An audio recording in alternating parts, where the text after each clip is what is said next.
In the honeymoon phase, first impressions are everything, but just like certain relationships are more complex, some smartphones should never be judged by just one video. I'm Jaime Rivera with Pocketnow, and these are our first impressions of the LG G5 after 24 hours.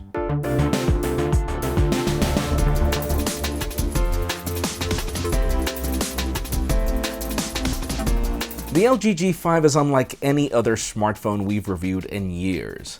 The last time modular design was popular was more than a decade ago with the COMPAQ iPAQ, and at a time when smartphones have begun to get boring, the G5 is really a breath of fresh air.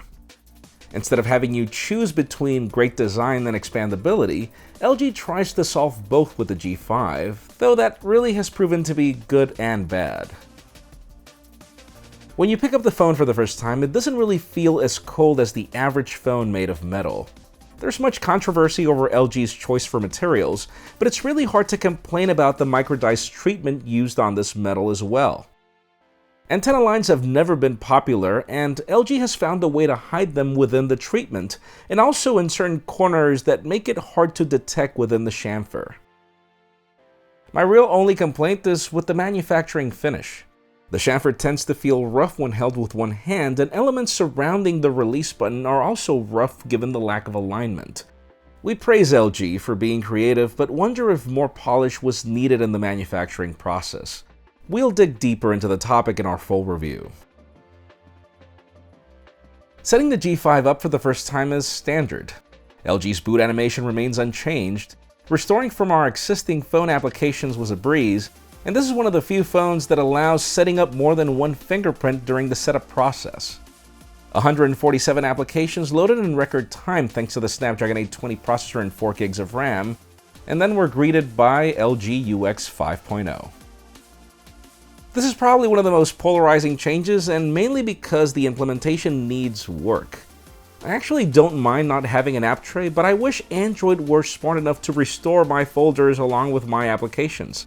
UX 5.0 even lacks an easy way to select various icons at a time to move them around, or to even add applications from within folders like Samsung does.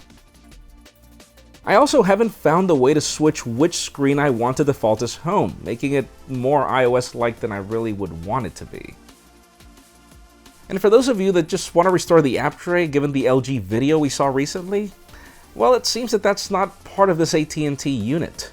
Yes, there is an easy mode, and that does include an app tray, but at the expense of looking like a phone that was owned by a senior citizen, I will just rather move on, seriously. On the positive front, this is probably one of the most cohesive UXs I've seen from LG in a long time. Icons and settings now match, and there is still some of that flexibility that makes LG famous. If you don't want the tab menus on settings, you can switch that into list view.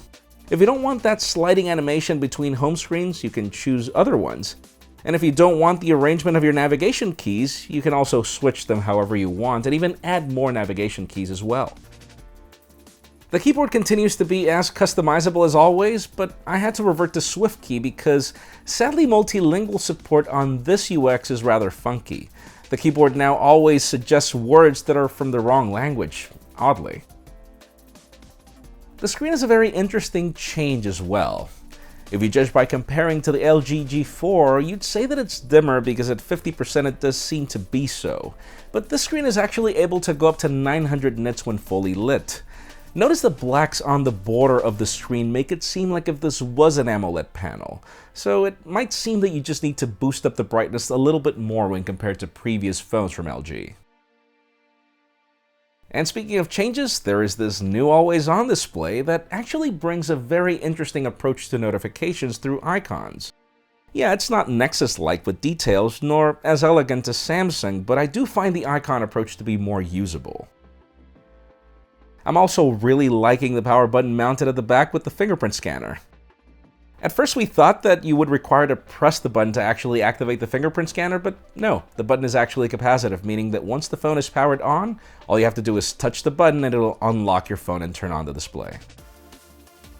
So far, battery life has been decent, averaging around 3.5 hours of screen on time, and with the peace of mind that I have a battery waiting for me in the charging cradle that came bundled in the box. This is actually one of the coolest features of the G5, given the fact that even though there is fast charging, there is no charging that's faster than just swapping out your battery. Now keep in mind that this is without gaming optimization features turned on, by the way, which are set by default, so you might want to disable these in case you want to actually use this phone for gaming.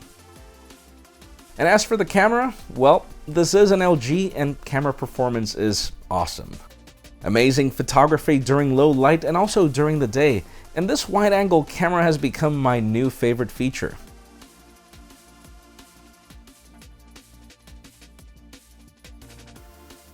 You can even start recording a video with one camera and then switch to the other without stopping the video. You can also take photographs using all cameras at once if that's your thing. Overall, there is just so much to talk about with the LG G5 that, again, one video would not do it justice. I'm probably a bit disappointed with the fit and finish, but the uniqueness and convenience of this phone just make me want to continue using it. Obviously, there is a lot I still need to test before I can sit here and tell you to buy it or not, and you can be sure that there will be a ton of comparisons to back that up as well. For now, make sure you follow us on social media and hit that subscribe button down below for more videos like this one. In addition, you can also catch our videos on Vessel at vessel.com/pocketnow, and you can follow me on Twitter at Jaime_Rivera or on Instagram at Jaime Rivera. Please give this video a thumbs up if you like what you saw. I am Jaime Rivera. Thank you very much for watching. We'll see you very soon with more.